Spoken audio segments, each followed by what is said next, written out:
Producciones Lowpod.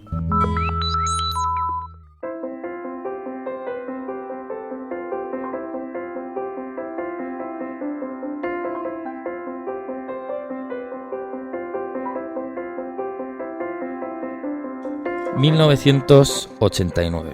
año en el que cae el muro de Berlín, George Bush se convierte en presidente de Estados Unidos, se inaugura la pirámide del Louvre como nueva entrada al museo, se estrena Dragon Ball y Los Simpson, Brasil gana la Copa América y se pone en marcha el IBEX 35.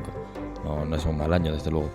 Y ese año tiene también lugar otro acontecimiento, quizás de menor importancia, pero para nuestro invitado de hoy tuvo mucha importancia, porque fue el año en el que la persona que nos acompaña hoy, que es David Abejón González, si no me equivoco, empecé a estudiar medicina, que no anestesiología, que era lo que teníamos apuntado, menos mal que lo hemos preguntado antes de empezar, medicina y cirugía en la Universidad de Alcalá. Posteriormente se especializó en anestesiología, ahora sí, en el Puerta de Hierro, en el año 94, y en el 2012 hizo el doctorado de medicina en la Universidad Autónoma de Madrid. David Abejón es muchas cosas, ¿no? Es vicepresidente de la Sociedad Española Multidisciplinar del Dolor, es el fundador de Pain Relief, ¿no? Y jefe de la unidad del dolor de Quirón Salud en Madrid, ¿no? En el complejo de hospitalario de Ruber, Juan Bravo y Quirón Salud San José. Luego hablábamos antes de empezar la entrevista la de premios que ha recibido, ¿no? Premio a la excelencia sanitaria en 2019, Premio Nacional de Medicina en 2020 y European Awards in Medicine en 2021, entre algunos de los galardones que tiene, ¿no? Todos ellos en la categoría de tratamiento del dolor. Ha trabajado también en el Hospital Puerta de Hierro, ha trabajado en el Hospital Fundación de Alcorcón, ha trabajado en muchos sitios y, como decimos, actualmente está en Quirón Salud con Pain Relief. Y es un gran placer poder entrevistarte, David, y tenerte aquí un rato con nosotros. ¿Cómo estás? Pues muy bien. Lo primero quería agradeceros que cojáis una figura de la medicina y más que de la medicina, del tratamiento del dolor, que es una gran desconocida dentro de la medicina. Vamos a hablar del tratamiento del dolor, porque como bien dices, yo de hecho hasta que yo te conocí desconocía lo que era la unidad del dolor. Es además entre la gente, recuerdo el propio Gonzalo que aquí nos acompaña, cuando le dije algo la primera vez que lo oyó hablar de medicina del dolor se asustó, ¿no? Porque suena como a tortura incluso.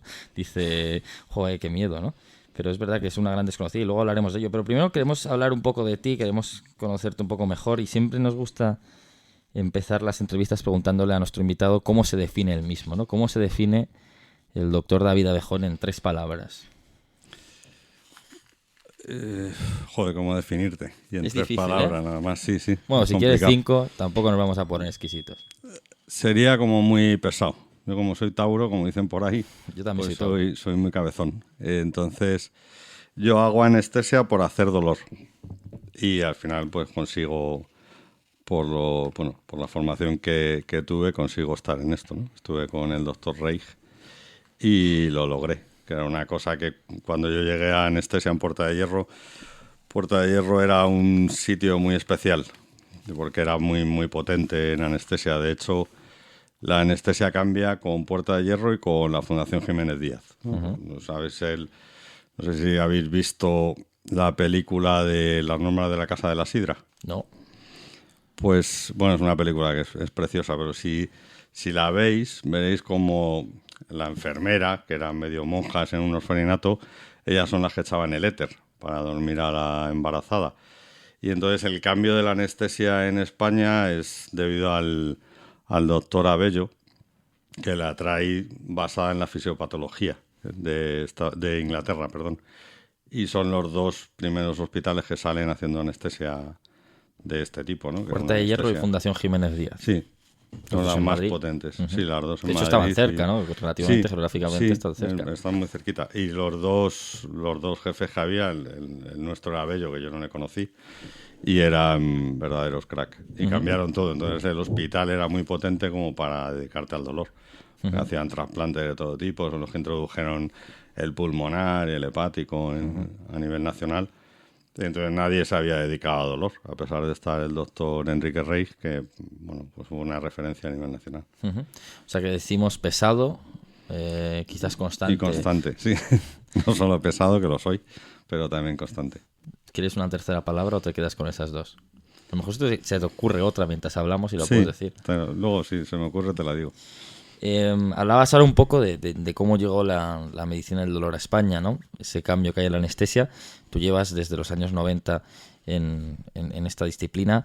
¿Cómo ha evolucionado la medicina del dolor en todo este tiempo? Entiendo que ha evolucionado una barbaridad. Una barbaridad porque cuando se genera en Estados Unidos en los años 70 aproximadamente, con el doctor Bonica, y era de hecho por eso depende de anestesia, que para mí es un error conceptual, por paciente oncológico. Nosotros ahora vemos menos de un 10% del paciente oncológico, vemos dolor crónico no maligno, que se llama, ¿no? Que mal llamado, pero bueno.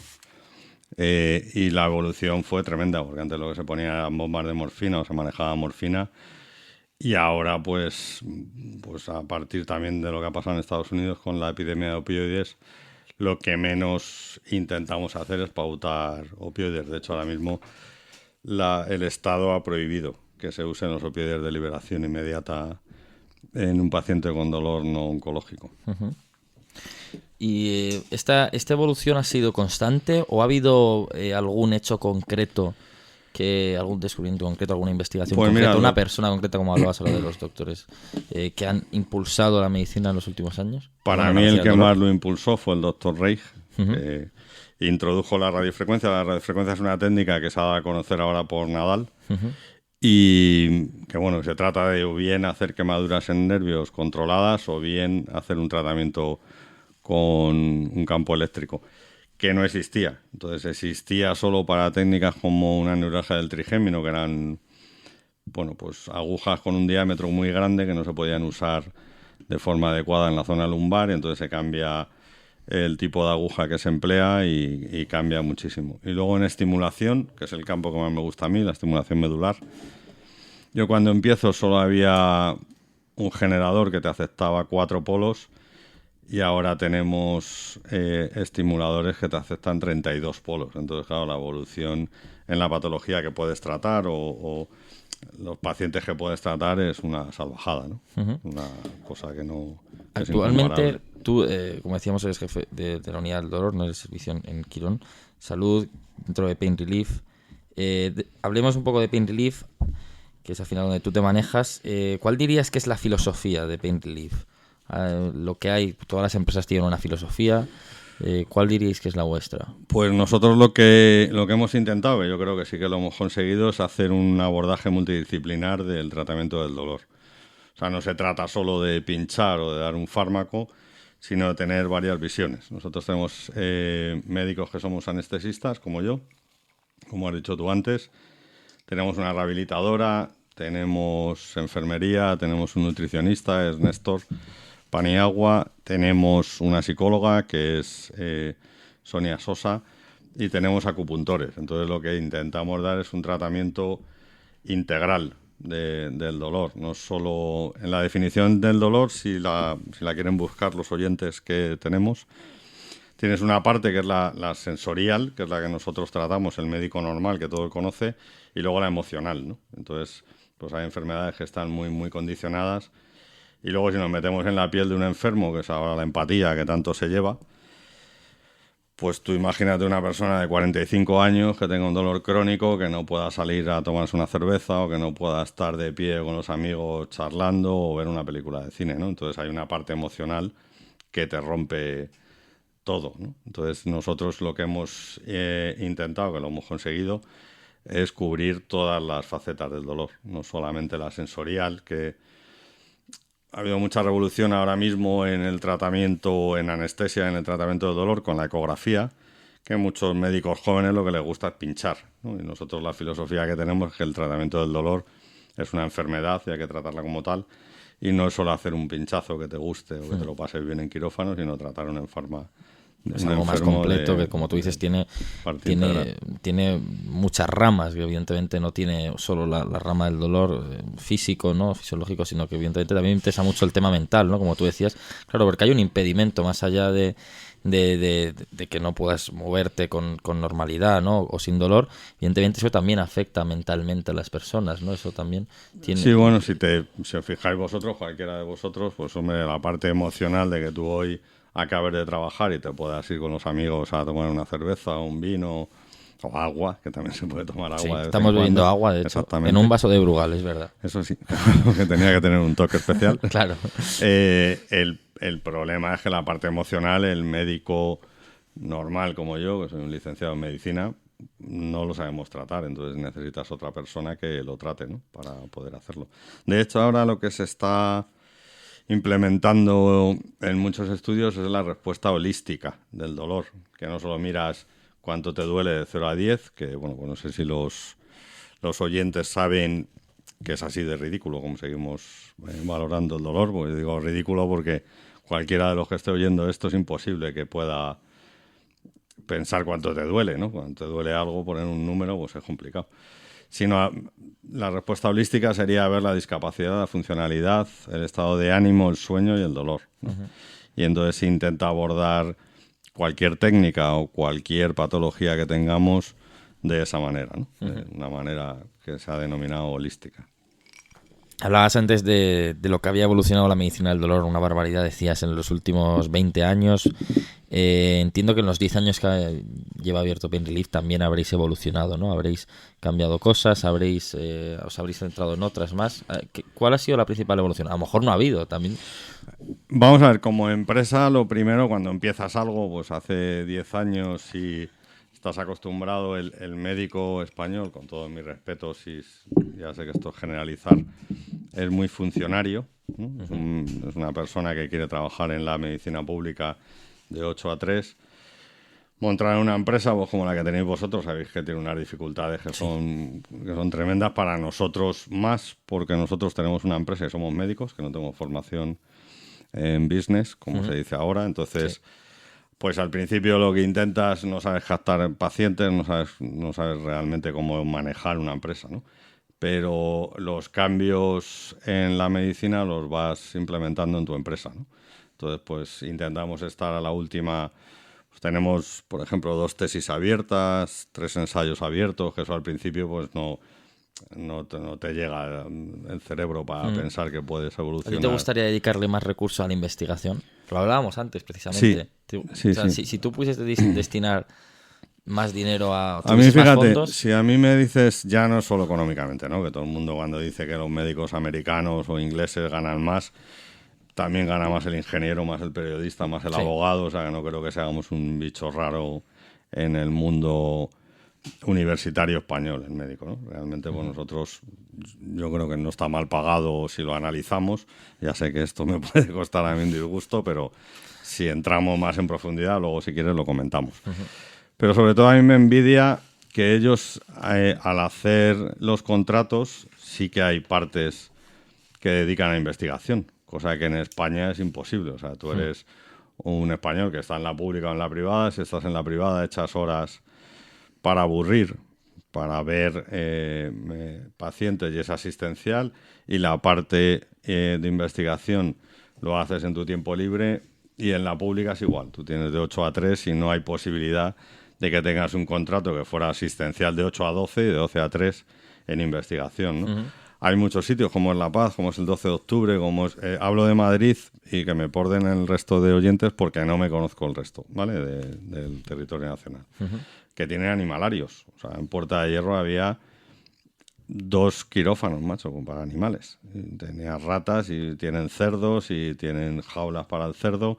De hecho, el doctor Vaquero, que en paz descanse, que falleció hace un par de años, él es el que está usando la medicina regenerativa en pacientes con paraplegia, ¿no? Entonces hay gente que es muy buena, lo que pasa es que sacar tiempo de lo tuyo y no tener recursos nada más que financiados por la industria es un problema, porque la industria solo quiere el beneficio para la industria. Claro, porque la investigación en el campo de la medicina surge desde la industria, o por ejemplo se puede surgir también desde las universidades. Alguno de estos doctores se puede convertir, puede colaborar de alguna forma con la universidad. ¿Qué nivel de facilidad existe al respecto? Vamos a ver, el problema es económico.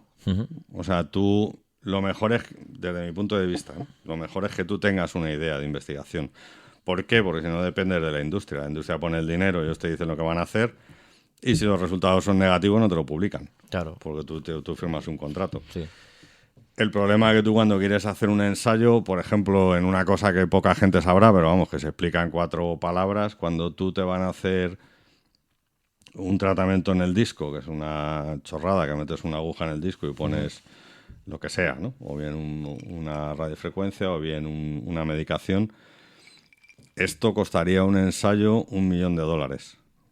Con lo cual es muy difícil que tú lo puedas abarcar. Tú puedes tener una idea y lo malo es que casi siempre vas a tener que depender de la industria, que eso es un problema a nivel de investigación y eso es algo que se debería intentar cambiar en España. Justo estamos grabando esto el viernes 11, si no me equivoco, de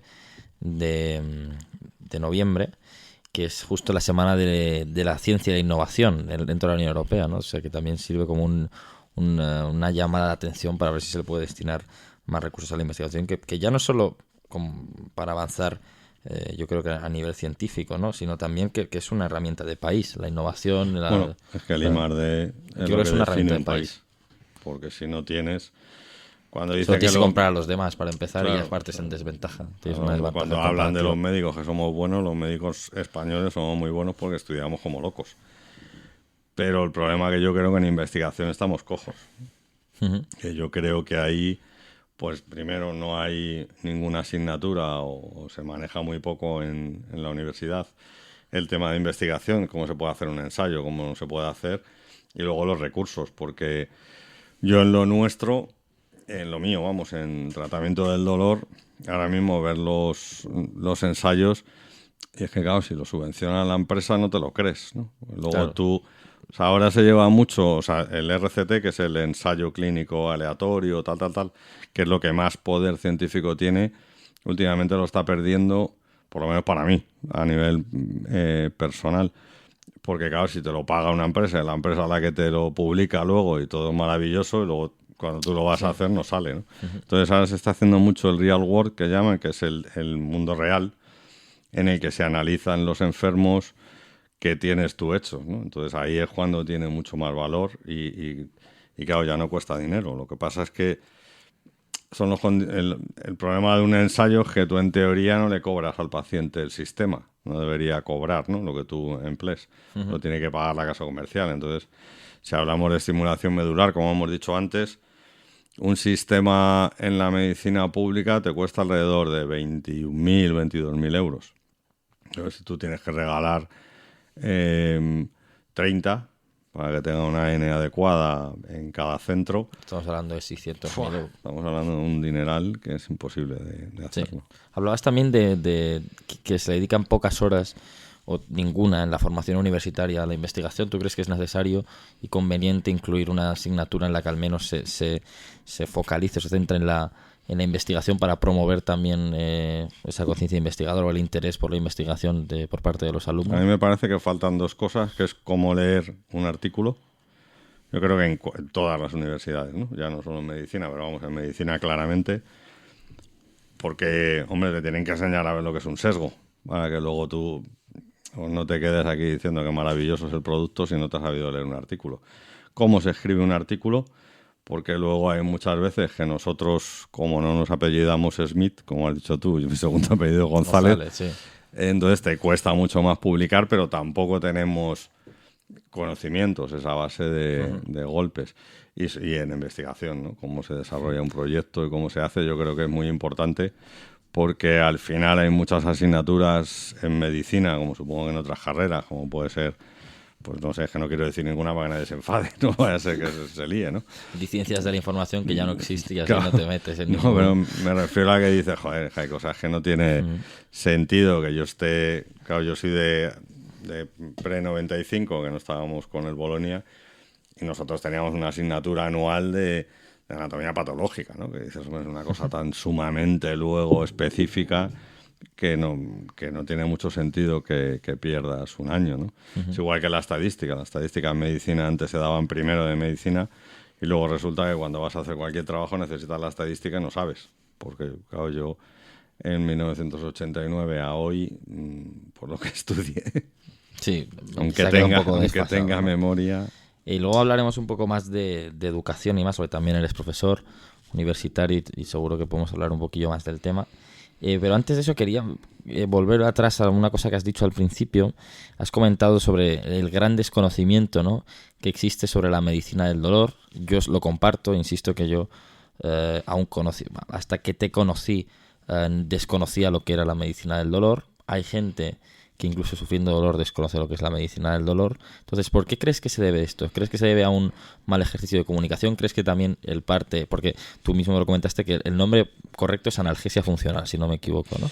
Bueno, ese es el que Eva Monzón, que es, bueno, para mí mi mano derecha y parte de la izquierda de mi hermana, es lo que dijimos, que hay un problema, porque tú te llamas unidad de dolor y claro, pues la gente ya va asustada. A nosotros cuando empecé en Quirón, en Pozuelo, nos pusieron, bueno, estábamos empezando y nos pusieron en una consulta de oncología. Entonces el paciente entraba, primero sin saber dónde iba, y segundo a la parte de oncología. Entonces él decía, yo es que no me pasa nada malo, ¿no? Entonces sí que hay una gran parte de la comunicación que no se sabe lo que es, y luego hay un problema muy, muy, muy importante en el tratamiento del dolor. Uno es el nombre, como dices tú, y otro es la formación. Actualmente no es una formación reglada, son rotaciones que tú haces. Es gracioso porque en teoría casi todos somos anestesistas. En el libro blanco de la especialidad, con ver 50 pacientes ya puedes hacer dolor, ¿no? Entonces, para mí es curioso, porque un anestesista no tiene paciente. Claro. Porque entonces no explora un paciente. Sí. Bueno, es que tú, pues tu paciente, tú le duermes, se va. Sí.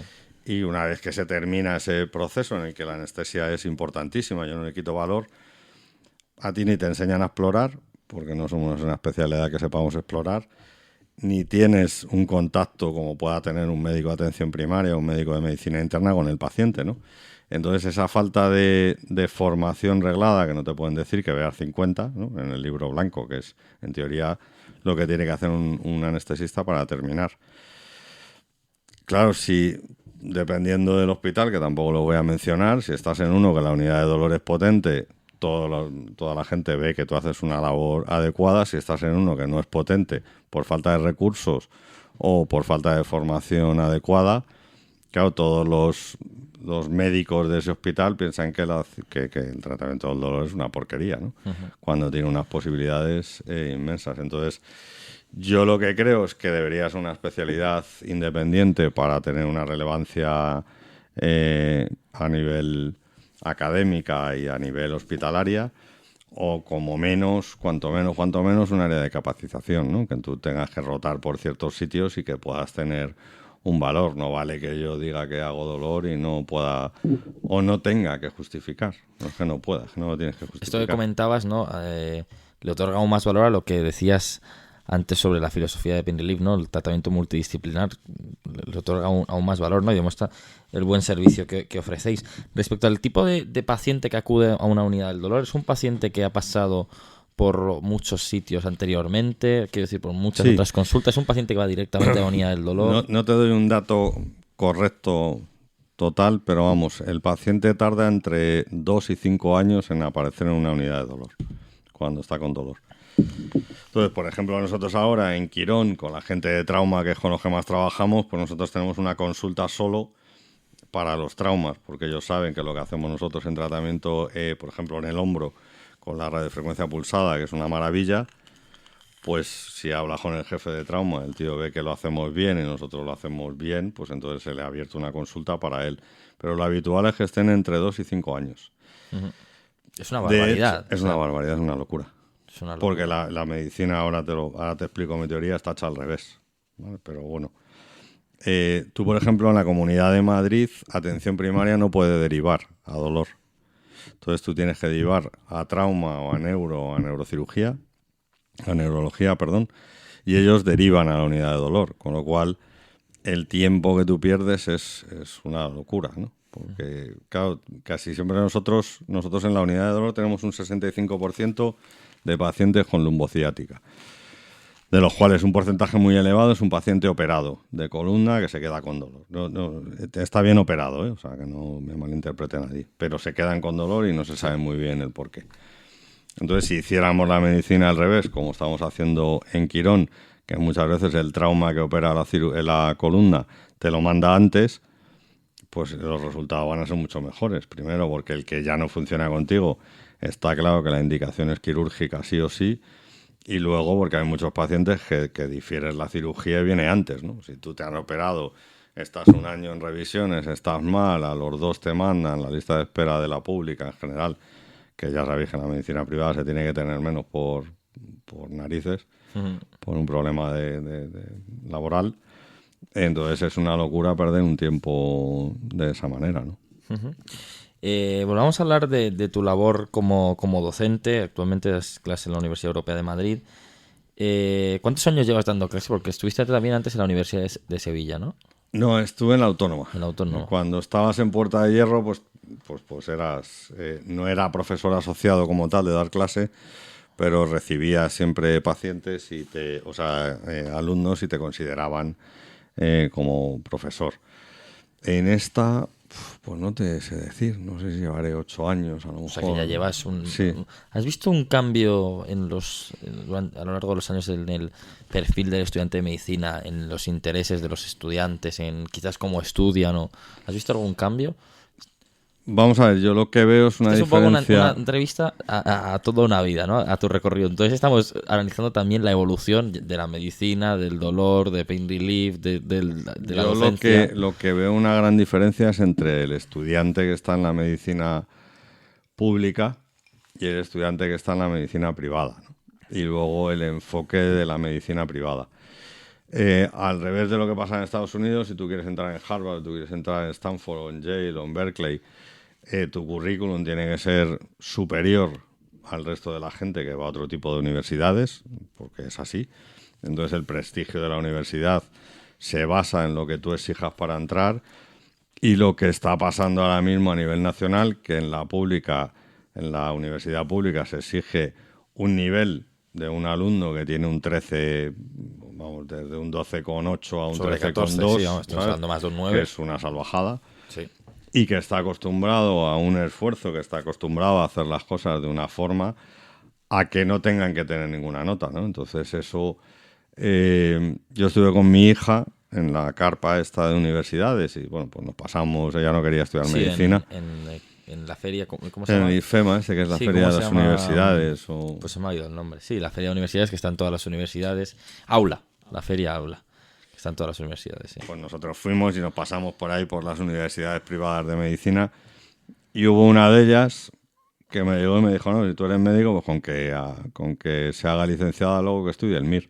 Entonces eso es un problema, ¿no? Porque al final, si tú no estás acostumbrado a un esfuerzo y no estás haciendo las cosas como te exigen los cánones de la universidad pública, es un error, ¿no? Porque hay universidades que luego tardan 4 años en hacerse el MIR, en poder aprobar el MIR, que es un examen. Entonces, si son 6 más 4, 10, es una ruina. Y luego tienes que elegir lo mejor en cada cosa, ¿no? Si tú permites que cualquiera pueda estudiar lo que quiera, ya no hablo de medicina, estamos cometiendo un error, desde mi punto de vista. O sea, porque luego tú vas a tener que hacer una guardia y no vale que tengas una mudanza. Tú tienes que hacer la guardia el día que te toca. Y tienes que tratar a enfermos el día que te toca. No vale que estés cansado. Sus vidas están en tus manos. Claro, que no van a tratar a nosotros. Según el caso, no, pero en todos. pero Porque es si así. la lía el de micro y no te dice el cultivo que es, te mueres porque no hay antibiótico. Y si el de anatomía patológica se equivoca y no te dice que la pieza tiene un tumor, pues da igual cómo opere de bien el cirujano. O sea, que es que todos los médicos somos iguales, cada uno tiene un valor y da igual la especialidad. Si en otra no hay. Si el radiólogo no sabe que tienes un tumor, no te van a operar, porque dirá que la resonancia es normal, entonces da igual la especialidad. El problema es conceptual. Yo creo que la medicina, o sea, la universidad privada, que está creciendo de una forma desmedida menos en Madrid, estamos hablando de Madrid, en Madrid sobre hay todo, pero bueno, que al final, y claro, pero al final te vienen todos. Sí. O sea, al final Sí, toda la gente que no tiene nota fuera se va a venir a la universidad privada. Y ahí me parece que se está cometiendo un error. Y además los estándares yo creo que se tienen que mantener igual que cuando estudias en la autónoma, ¿no? Y leemos esto con la actual crisis que sufre nuestra sanidad, más allá de listas de espera y demás. Es evidente que nuestro sistema sanitario le faltan médicos. Sobre todo van a faltar en los próximos años porque se van a jubilar un porcentaje elevado de médicos, por ejemplo, 20%. en atención primaria.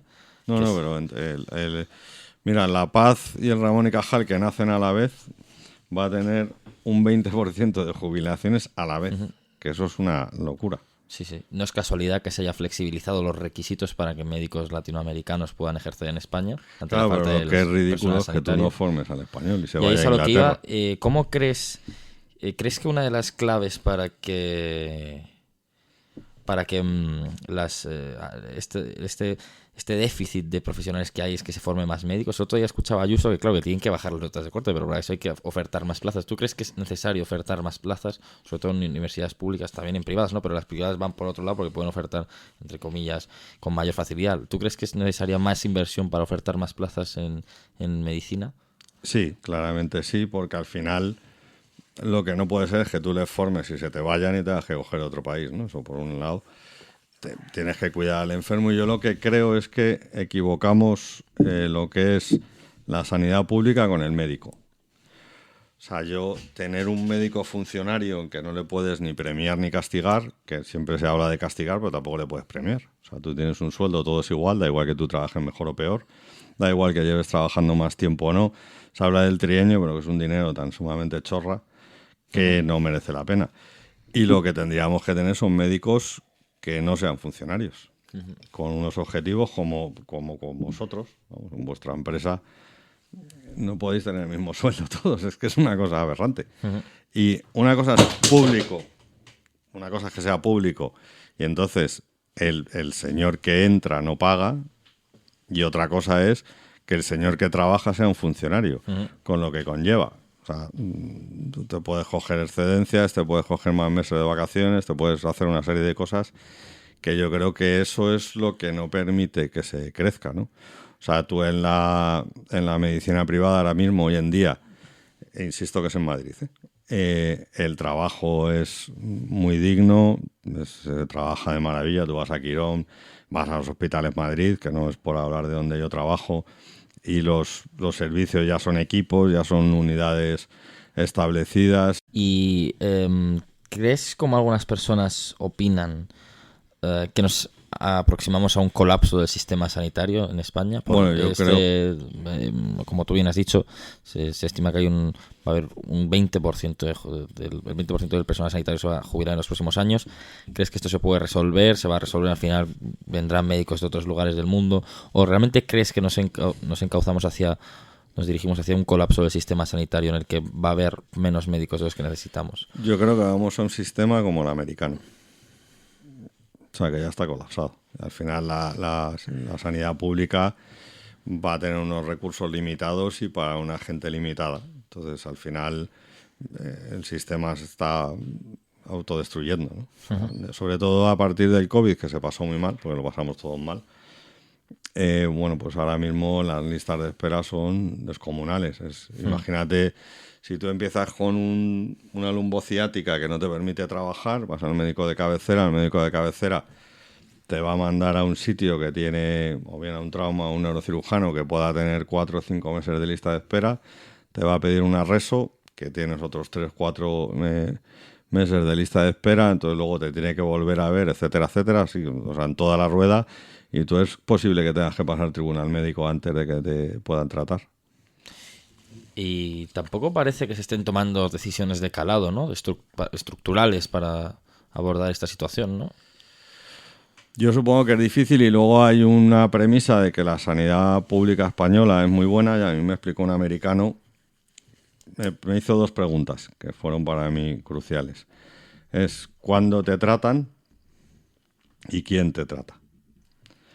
Entonces eso al final desemboca en un problema, ¿no? Porque si tú tienes un problema hoy y tienes que seguir transmitiendo en la radio, no puedes perder 7 meses, 8 meses, ¿no?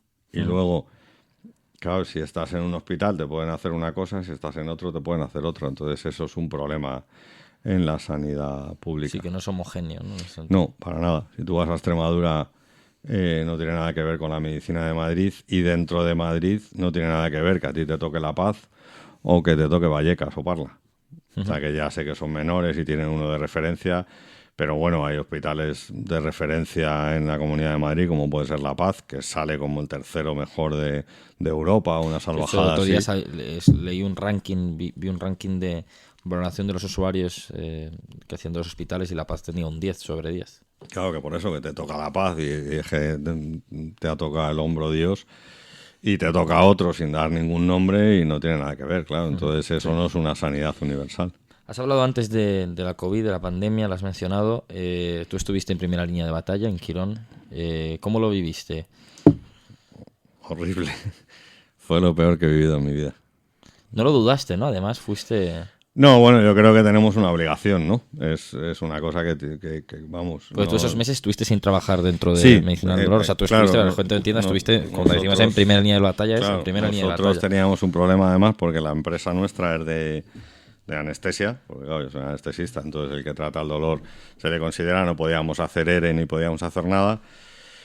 Entonces trabajábamos, algunos de los que trabajaban en la pública pues se fueron a la pública y no ocasionaron gasto, otros que no podían ocasionaban el gasto a la empresa sin tener nada que hacer. Y lo que hacíamos fue, para que los pacientes estuvieran atendidos, llamar por teléfono y luego hacer las guardias voluntarios en el COVID. Fue lo peor que he vivido en mi vida. Yo Tú pensé que no empezaste cuando salíamos. os protegíais con bolsas, ¿no? De plástico. Sí, nosotros nos poníamos las batas de quirófano normales, pero al principio pues solo estaban la bata que llevan los enfermos. Y bueno, pues afortunadamente hay, pues, no sé si habría más recursos o lo que fuera, pero sí podíamos llevar la bata de quirófano, que es un poco más protectora. Pero bueno, que el problema es que en un hospital privado como Quirón se doblaron las camas, ¿no? Entonces era como un horror. Pero bueno, fue una época emocionalmente muy compleja.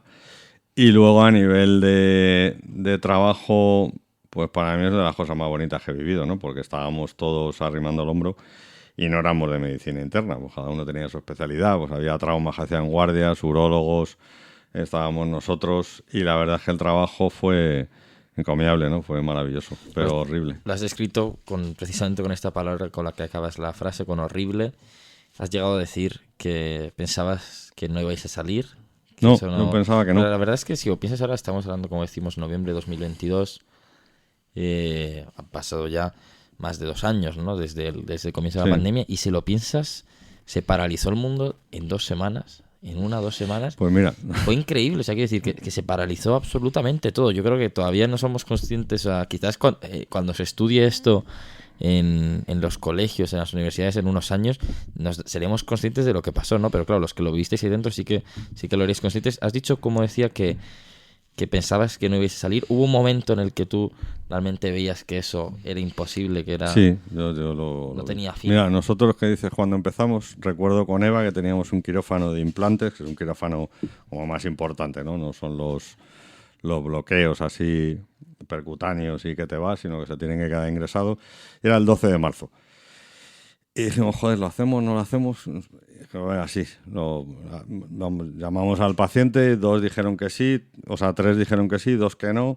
Lo hicimos y luego había una reunión de jefes. Entonces nos juntamos en una sala, que era una sala pequeña, y nosotros ese día había 4 ingresados y 9 posibles en urgencias. Y llegamos el lunes y había 40 ingresados y no sé cuántos en urgencias.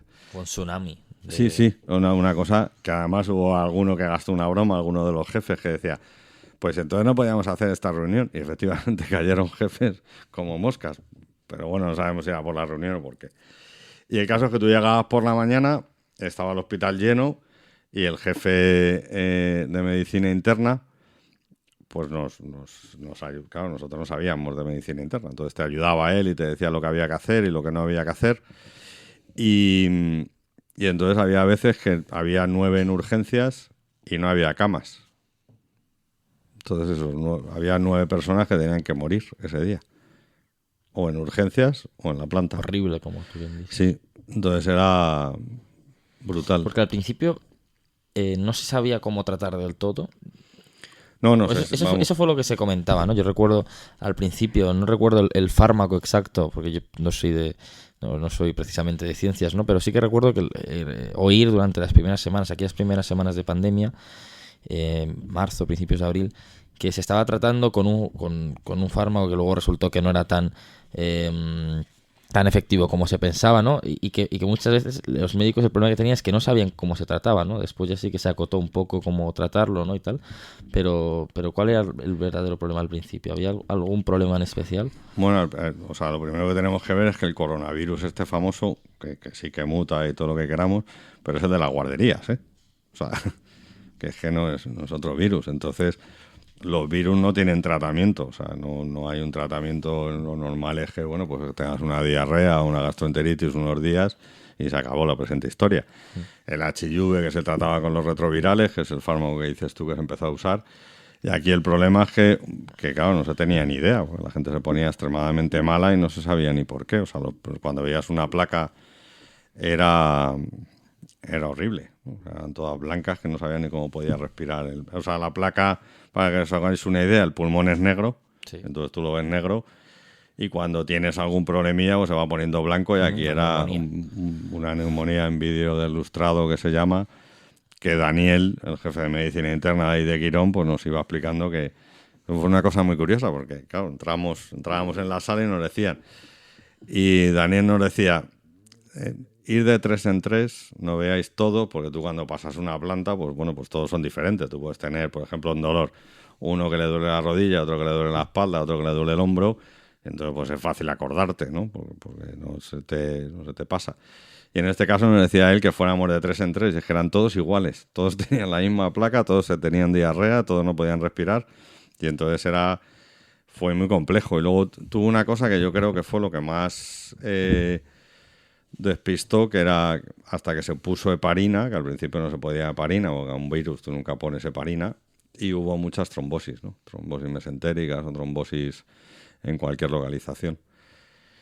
Y la verdad es que yo creo que sí que hubo un problema de desconocimiento total del fármaco, y luego que nos desbordamos, ¿no? O sea, que la actividad de los hospitales no cedieron. Por ejemplo, yo hice el traslado del Puerta de Hierro antiguo cuando estaban en Puerta de Hierro, Sí, Madrid. a Majadahonda. Majadahonda, sí. Y la manera de hacer el traslado, la más segura posible, era dejando de operar.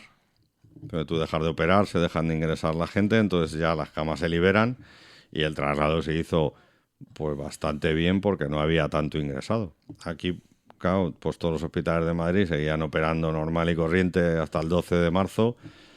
Y si siempre se habla que en la gripe tenemos, pues bueno, siempre, vamos, en la tele cuando nos dicen que hay 60 o 70 enfermos en urgencias, pues súmale a esos 70, 200 que vinieron con el COVID. Y entonces era imposible de tratar. O sea, hubo hospitales que se quedaban sin oxígeno. En Brasil me parece que pasó. Porque, claro, nunca se ha utilizado el oxígeno en todas las plantas a flujo alto. Entonces hay un momento que las plantas de arriba no llegaba el oxígeno. Eso pasó me parece que en Sao Paulo, en un hospital muy grande de allí, porque no se podía. ¿Qué lección de vida te llevas de...? Bueno, fue una lección de vida, entiendo que fue una experiencia horrible, como dices, pero que evidentemente fue algo, como mínimo, algo, una lección de vida, ¿no? Algo que te marcará de por vida, ¿no? Pues mira, yo cuando decían que iba a salir lo mejor del ser humano, yo creo que salió lo peor.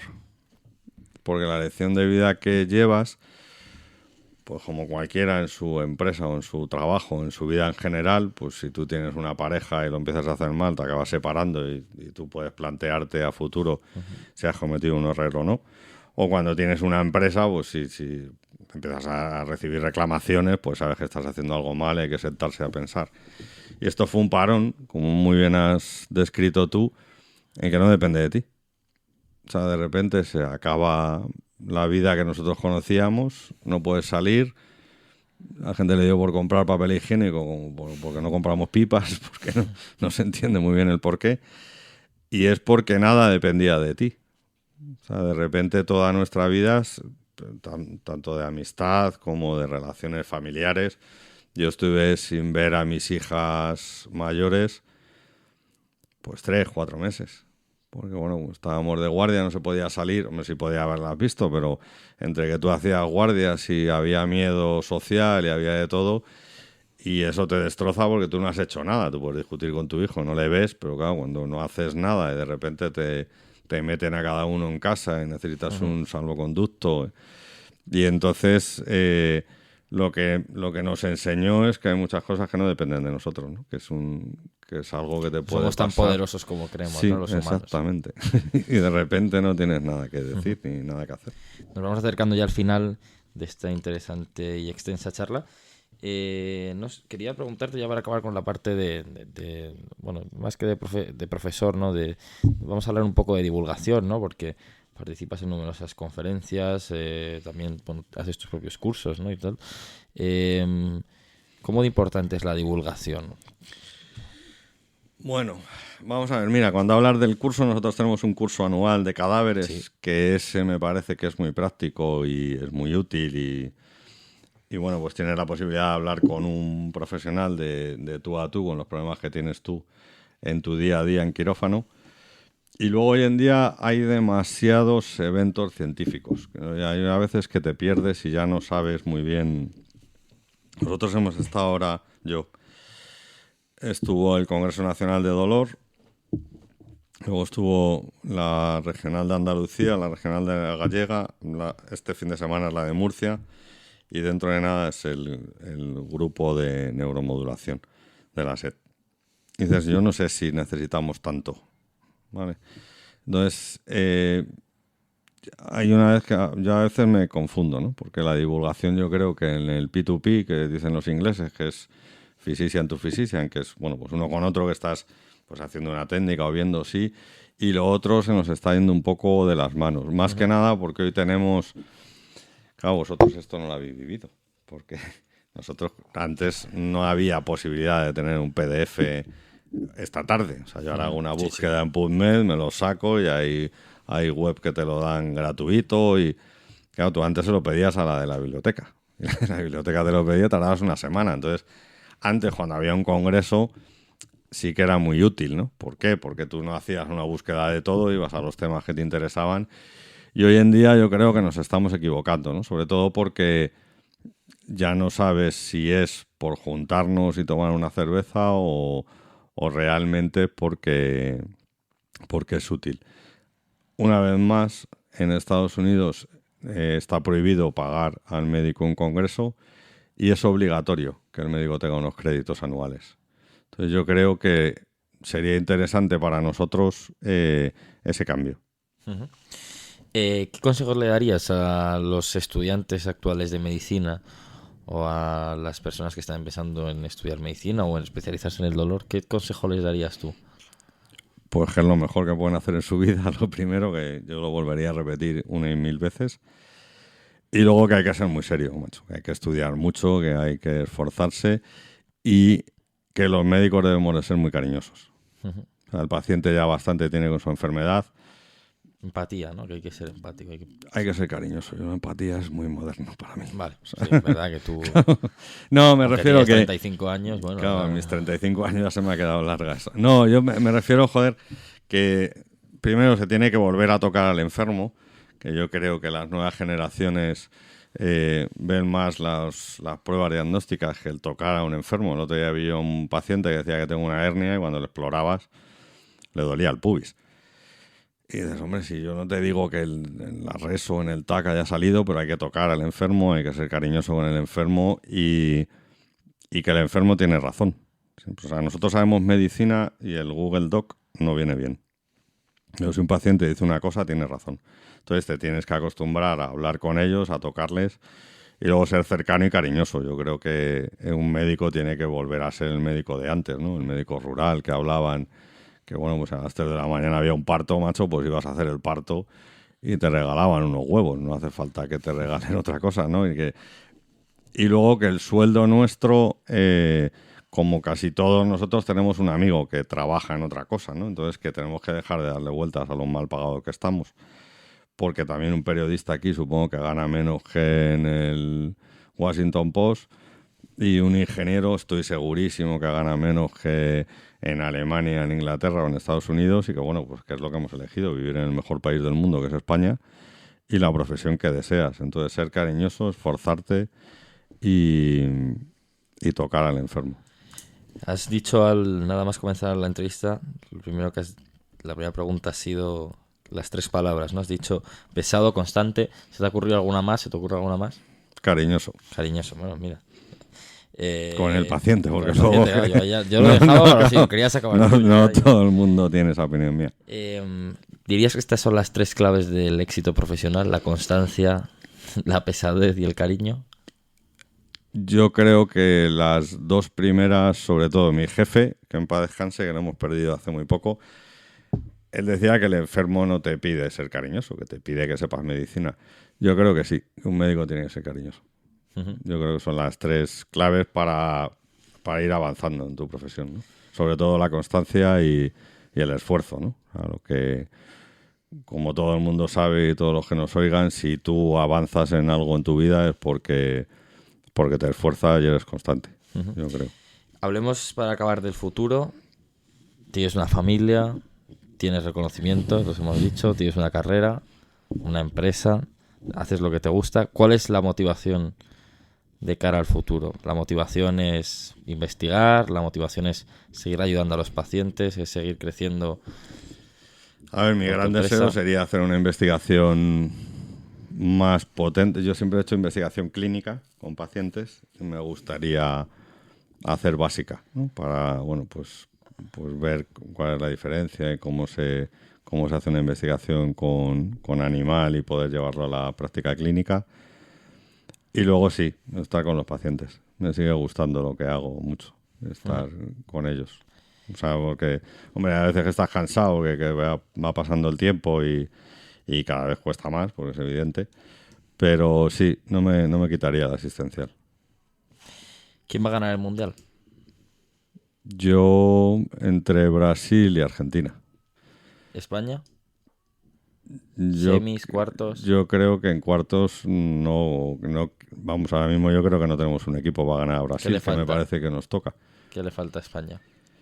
Bueno, ahora mismo yo creo que no tenemos el equipo que teníamos cuando ganamos todos. Uh-huh. Tener a Xavi, a Iniesta, a Busquets, es que era un equipo que no tiene...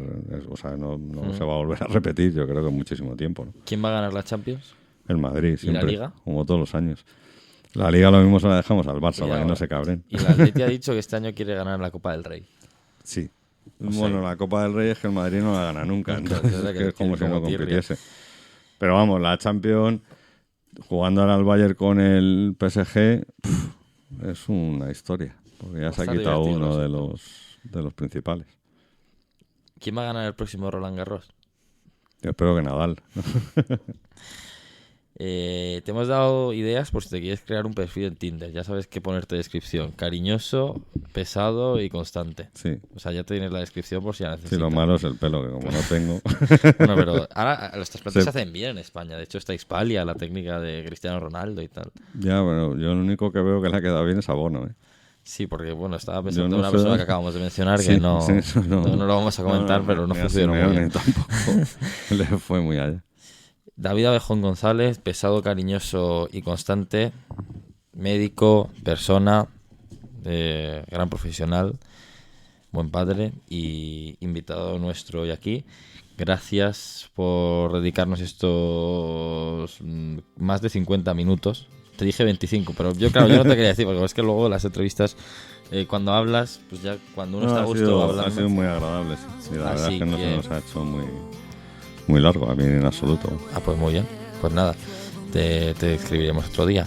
Muchas gracias y mucha suerte de cara al futuro. A vosotros os vuelvo a agradecer que os hayáis fijado en mí y por mí en el dolor, en el tratamiento del dolor. Muchas gracias.